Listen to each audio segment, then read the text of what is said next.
Assalamualaikum warahmatullahi wabarakatuh. Ketemu lagi dengan Kak Furkan ya di channel Ari Furkan. Pada video kali ini Kak Furkan kembali berbagi informasi ya seputar P3K 2024. Baik tahap 1 maupun tahap 2. Untuk tahap 1 teman-teman sudah menjalani proses seleksi kompetensi, sedangkan untuk tahap 2 itu baru mulai tahap pendaftaran ya Bapak Ibu ya, sehingga dilengkapi dokumen-dokumen yang dibutuhkan jangan sampai tertinggal. Oke, ini ada 11 Desember 2024 part 3 ya Bapak Ibu ya. Ini adalah video ketiga di channelnya Kak Furkan di hari ini tentunya. Ada gambar terbaru dari Ayo Bandung seperti ini Bapak Ibu ya. Ini teman-teman bisa lihat tanggalnya ini Rabu 11 Desember 2024. Nah, di sini Bapak Ibu bisa perhatikan ini ada pernyataan resmi ya dari pihak BKN di mana syarat honorer langsung diangkat P3K 2024 salah satunya harus ikut seleksi. Ya wajib Bapak Ibu ya. Perlu diketahui. Jadi Bapak Ibu untuk P3K 2024 ini memang ada yang namanya prioritas. Nah, yang paling tinggi itu apa Kak? Yang paling tinggi itu adalah P1 dan D4 bidan pendidik. Ya kan? D4 bidan pendidik. Nah, sebenarnya kalau P1 itu sebenarnya ini sudah lulus passing grade. Ya kan? Makanya di sini dibahas ini harus ikut seleksi. Nah, di sini Bapak Ibu wajib ikut ya kan posisinya. Nah, ini wajib ikut tes. Nah, kalau nggak ikut tes gimana Kak? Ya, yang nggak bisa ya kan nggak terdata nanti. Wajib ikut nanti berapapun nilainya yang diperoleh oleh Bapak Ibu sebagai P1 itu tidak akan berpengaruh. Jadi langsung auto ASN seperti itu. Jadi apa intinya istilahnya hanya perlu formasi saja sih ya kan, hanya benar ada formalitas tetapi wajib datang, wajib ikut. Kemudian untuk yang berikutnya ada honorer K2 ya, THK 2. Nah, ini juga apa wajib tes ya kan, tidak ada apa alasan untuk nggak ikut. Nah, jadi banyak teman-teman subscribernya Kak Furkon itu bertanya, lah ini katanya hanya formalitas Kak. Nah, berarti nggak apa-apa nggak datang. Ya nggak bisa karena ada daftar hadirnya. Kalau teman-teman nggak datang otomatis formasinya kosong. Dan otomatis kalau ada pesaingnya di bawahnya Bapak Ibu, ya kan pesaing di bawah itu honorer honorer database BKN. Nah ini diisi ini malahan ya kan. Honorer database BKN nanti misalkan apa Bapak Ibu yang K2 ini tidak hadir ya diisi apa prioritas di bawahnya. Jadi ini perlu diwaspadai Bapak Ibu ya. Yang penting datang saja wis, seperti itu. Masalah nilai itu ya formalitas saja. Yang penting datang.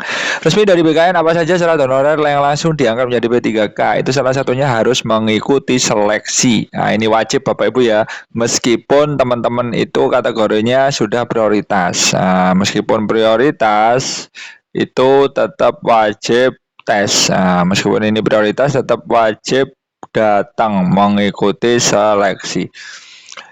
Nah, di sini Bapak Ibu bisa perhatikan bahwa saat ini pemerintah melalui BKN tengah membuka seleksi ya kan tahap 1 dan tahap 2 dalam rangka penuntasan tenaga non ASN. Nah, untuk tahap 1 sudah proses ya Bapak Ibu ya. Untuk tahap 2 itu baru mulai tahap pendaftaran.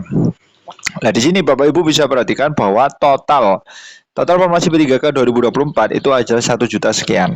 Dan pengadaan ini diperuntukkan bagi pelamar prioritas, yakni XTHK2 sesuai database BKN, non-ASN, data database BKN, dan non-ASN yang aktif bekerja dalam instansi pemerintah. Nah, ini untuk apa yang diperuntukkan ya kan untuk P3K 2024 itu adalah apa kategori yang ini seperti itu Bapak Ibu. Kemudian Bapak Ibu bisa perhatikan bahwa oleh sebab itu para honorer ini harus mengikuti seleksi nih.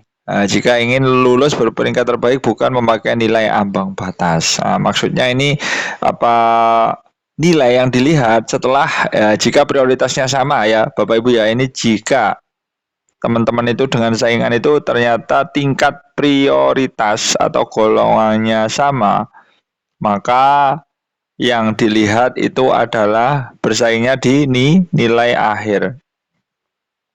Nah, kalau nilai akhir sama ya secara urut nilai kompetensi teknis dulu. Kemudian ada manajerial, sosial kultural, baru wawancara. Nah, kalau sama lagi baru masa kerja. Jadi ini belum pernah terjadi sih Bapak Ibu ya yang dilihat semuanya sama sampai nilai wawancaranya juga sama sehingga nanti menentukannya itu adalah di masa kerja. Ini jarang terjadi dan bahkan tidak pernah terjadi. Jadi di kompetensi teknis saja kadang-kadang apa kalau sama-sama cerdik ya, yang bawahnya manajerial itu sudah pasti berbeda, pasti ada yang tinggi, ada yang rendah. Nah, yang diambil adalah yang tinggi. Aturan ini ada dalam keputusan Menpan RB nih, nomor 347 di seleksi, mekanisme seleksi. Syarat lain bagi honorer yang bisa diangkat itu mempunyai pengalaman di bidang sesuai dengan kompetensi tugas jabatan. Nah, seperti ini. Ini ada apa ketentuan jenjang pemula, ada terampil, ada mahir, ada ahli pertama minimal 2 tahun.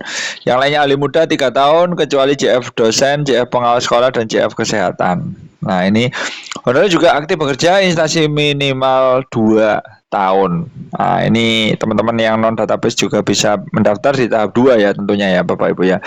Nah, di sini Bapak Ibu bisa perhatikan ini adalah katakanlah gambaran umum ya dari mekanisme seleksi yang akan Bapak Ibu jalani nantinya baik di tahap 1 maupun tahap 2. Yang pertama ini adalah seleksi adalah prioritas ya kan.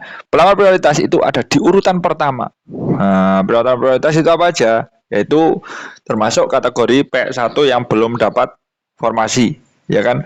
P1 belum dapat formasi ini prioritas. Kemudian ada kalau kesehatan itu bidang pendidik. Nah, seperti itu.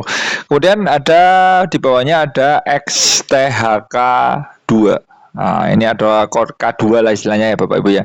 Kemudian non ASN database dan non ASN yang aktif bekerja di instansi pemerintahan. Artinya belum terdata ya, ini non database BKN ya Bapak Ibu ya. Ini kalau yang keempat ini urutannya berada di yang paling bawah. Ini yang penting sudah kerja 2 tahun tapi non database. Nah, kalau teman-teman formasinya itu katakanlah posisinya ada di THK 2 ketemu dengan honorer database BKN ya auto ya kan, auto lolos meskipun nilainya kecil. Jadi memang yang pertama dilihat itu bukan nilai tapi prioritasnya dulu masuk mana. Nah, kalau prioritasnya sama baru diadu di nilai meskipun tidak ada ambang batas. Nah, jadi endingnya nanti kelulusan itu berdasarkan peringkat yang paling baik ya kan, kelulusan berdasarkan peringkat yang terbaik seperti itu.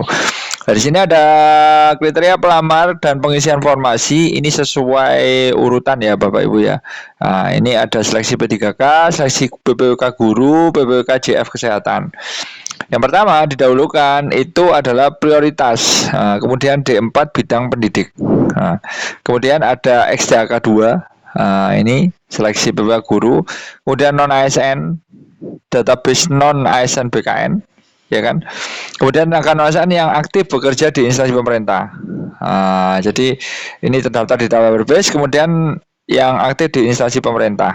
Nah, di sini apa seleksi gurunya itu negeri ya. Nah, ini Bapak Ibu ada yang bertanya ya, ini harus instansi swasta gimana? Swasta sementara ini belum bisa daftar ya Bapak Ibu ya.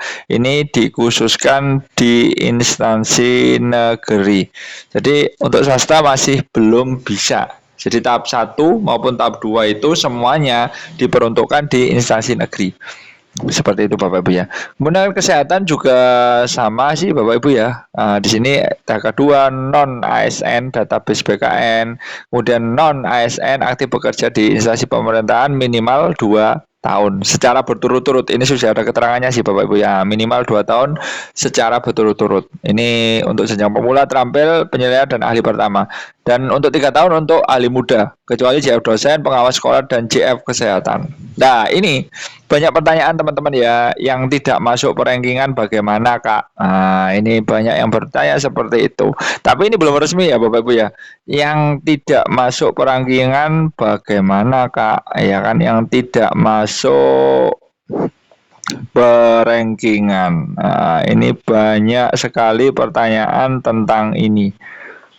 Ini solusinya gimana? Padahal tahun ini harus tuntas. Nah, ini sudah dijelaskan sih Bapak Ibu. Cuma regulasinya belum ada. Pelamar yang tidak dapat mengisi lowongan formasi dapat dipertimbangkan untuk menjadi PPPK part-time atau paruh waktu. Nah, ini banyak pertanyaan, ada ratusan pertanyaan ya di channelnya Kak Furkon. Nanti insya Allah Kak Furkon bahas jawab satu-satu ya nanti. Ya insya Allah terjawab semua lah.